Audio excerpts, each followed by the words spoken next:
Halo semuanya, kembali lagi di Learning Journal bersama saya Raffenska Novinda Diva. Pada kesempatan kali ini, saya akan membahas mengenai akuntabilitas. Materi ini termasuk di agenda 2, nilai-nilai dasar PNS. Untuk materi ini disampaikan oleh pengampu kami, Bapak Suhendra. Baik, kita bahas materi pokok yang pertama, yaitu konsep akuntabilitas. Ini dibahas mengenai definisi akuntabilitas dan nilai-nilai publik. Jadi akuntabilitas itu merujuk pada kewajiban setiap individu, kelompok, atau institusi untuk memenuhi tanggung jawabnya. Nilai-nilai publik ini ada 4. Yang pertama, mampu mengambil pilihan yang tepat ketika terjadi konflik, lalu memiliki pemahaman dan kesadaran untuk mencegah dalam politik praktis, lalu memperlakukan warga negara secara adil, dan menunjukkan sikap dan perilaku yang konsisten dan dapat diandalkan. Selanjutnya ada aspek-aspek akuntabilitas. Aspek akuntabilitas ini ada 5, yaitu akuntabilitas dalam hubungan, akuntabilitas berorientasi pada hasil, akuntabilitas memerlukan konsekuensi, akuntabilitas membutuhkan adanya laporan sebagai pertanggungjawaban, dan yang terakhir ada akuntabilitas memperbaiki kinerja dalam melakukan pelayanan ke masyarakat. Nah, di sini ada tingkatan akuntabilitas. Tingkatan akuntabilitas ini ada 5, dimulai dari yang terendah adalah akuntabilitas personal, yaitu nilai-nilai yang ada pada diri seseorang. Lalu akuntabilitas individu, ini mengacu pada hubungan individu dengan lingkungan kerjanya. Yang ketiga, akuntabilitas kelompok, ini hubungan individu dengan instansinya sebagai yang mempunyai wewenang. Lalu ada akuntabilitas organisasi, dan terakhir ada akuntabilitas stakeholder. Ini adalah tanggung jawab organisasi pemerintah kepada masyarakat. Di sini masyarakat sebagai stakeholder atau yang memegang kekuasaan. Lanjut ke materi pokok 2, ada dimensi akuntabilitas. Dimensi akuntabilitas ini ada 4 macam. Akuntabilitas kejujuran dan hukum, akuntabilitas proses, akuntabilitas program, dan akuntabilitas kebijakan. Ini adalah pokok penting dari pelajaran ini. Nilai akuntabilitas. Nilai akuntabilitas ini ada 10 nilai, yaitu kepemimpinan, transparansi, integritas, keadilan, tanggung jawab, kejelasan, kepercayaan, organisasi, keseimbangan, dan konsistensi. Lanjut ke materi pokok 3, ada akuntabilitas dalam konteks. Ini ada nilainya akuntabilitas dalam organisasi. Selanjutnya ada informasi publik. Informasi publik ini terbagi dalam 2 kategori, yaitu informasi yang wajib disediakan dan diumumkan, dan informasi yang dikecualikan.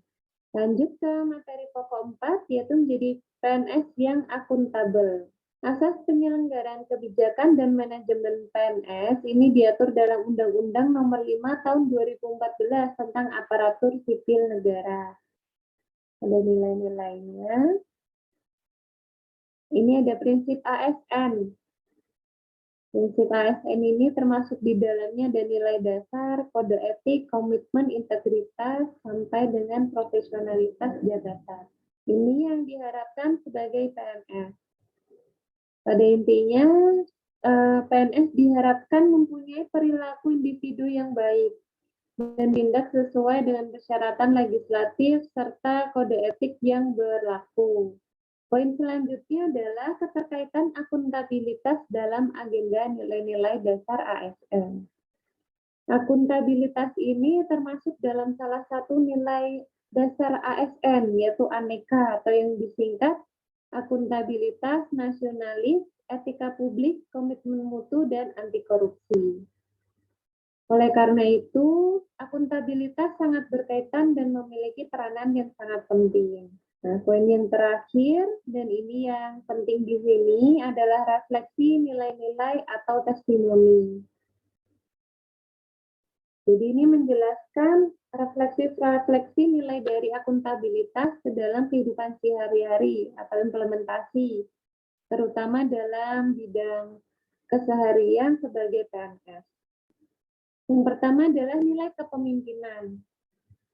Jadi sebagai PNS kita harus mampu memberikan contoh yang baik ke masyarakat dan dimulai dari lingkungan terkecil, dari keluarga.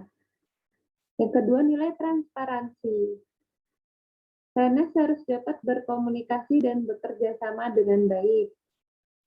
Ini bisa digambarkan pada contohnya dalam membuat laporan dan kebijakan, apalagi mengenai laporan keuangan. Jadi seorang PNS harus mengedepankan kejujuran, transparansi, dan dapat berkomunikasi. Yang ketiga, nilai integritas. Jadi PNS harus mempunyai integritas tinggi, bertanggung jawab, dan teguh dalam berprinsip. Sebagai contohnya, seorang ASN harus dapat memegang prinsipnya dengan baik sehingga tidak tergoda untuk melakukan tindak pidana seperti korupsi. Nilai selanjutnya adalah tanggung jawab. Jadi seorang PNS harus melakukan tanggung jawab dan kewajibannya dengan baik dan berani menanggung segala konsekuensi atas tindakannya. Sebagai contoh, dia harus bertanggung jawab atas semua tupoksinya, dan apabila melakukan pelanggaran seperti pelanggaran kedisiplinan contohnya, seorang PNS mau bertanggung jawab dan menerima hukuman-hukumannya.